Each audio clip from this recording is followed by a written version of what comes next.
Hello scalping traders, आज मैं Nifty 50 के ऑप्शन चार्ट में ट्रेंड लाइन पर स्कैल्पिंग करने का मेथड और सीक्रेट आपको बताने वाला हूं।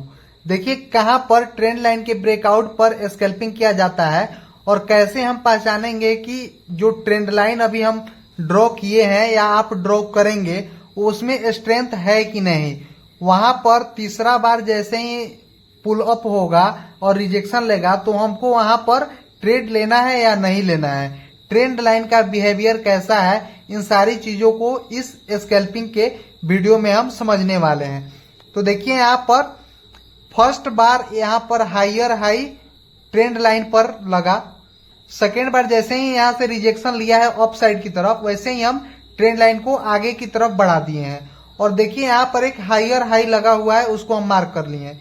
सेकेंड बार जैसे ही हायर हाई लगाकर नीचे की तरफ रिवर्स किया है तो सेकेंड बार भी हम एक हायर हाई लगा लिए हैं, तो सेकेंड हायर हाई लग गया।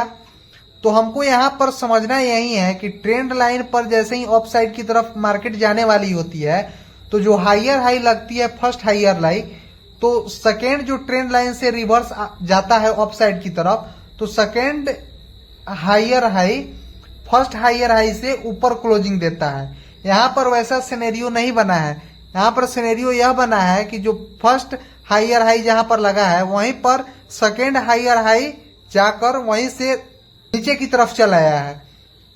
तो हम यहाँ पर समझ गए कि इस ट्रेंड लाइन में स्ट्रेंथ नहीं है। तो इसी को देखते हुए यहाँ पर मैं तीसरे कैंडल में स्कैल्पिंग किया हूं। जैसे ही हमको दिख गया कि हायर हाई नहीं लगा है, फर्स्ट हायर हाई के ऊपर सेकेंड हायर हाई नहीं बनाया है, वैसे ही हम समझ गए कि यह ट्रेंड लाइन अब ज्यादा देर तक नहीं चलने वाली है और मैं जो कॉल साइड की तरफ ट्रेड लेने का सोच रहा था उसको मैं चेंज कर पुट साइड की तरफ नीचे की तरफ ट्रेड लेने के पीछे 2-3 कॉन्फर्मेशन खोजने के पीछे लग गया। और जैसे ही हमको 915 EMA और इंडिकेटर से एक रिजेक्शन कैंडल हमको दिखा वैसे ही हम उस कैंडल में ग्रीन कैंडल में एंट्री ले लिए और लगभग 1 से 2 कैंडल में मेरा टारगेट बहुत अच्छा हिट हो चुका है। तो आप इस स्ट्रेटजी को बहुत ही ध्यान से समझिए कि मैं क्या आपको सिखाने का प्रयास कर रहा हूं।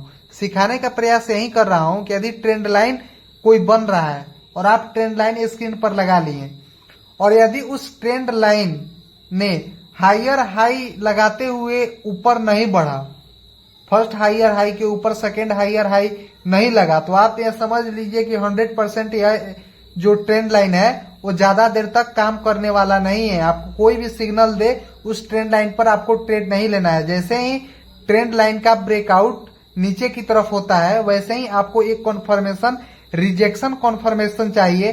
यदि वह रिजेक्शन कॉन्फर्मेशन लगभग 5-7 पॉइंट का मिलता है तो आप वहीं पर स्कैल्पिंग कीजिए और टारगेट रखिए 10 से 15 पॉइंट का। और एसएल भी लगभग जो 915 EMA हो या जो ट्रेंड लाइन हो उसके 1-2 पॉइंट ऊपर आप रख सकते हैं। देखिए मैं सेम टू सेम वैसे ही यहाँ पर किया हूं और वैसे ही मार्केट यहाँ पर काम किया है। यदि आपको बिलीव नहीं है तो लाइव मार्केट में आइए और ट्रेंड लाइन जहां पर भी बन रहा है हायर हाई हायर लो को चेक कीजिए और उसके अपोजिट साइड में ट्रेंड लाइन के अपोजिट साइड में एक कॉन्फर्मेशन के साथ स्कैल्पिंग कीजिए। बहुत अच्छा आपको रिस्पॉन्स मिलने वाला है ट्रेंड लाइन स्कैल्पिंग ट्रेड पर।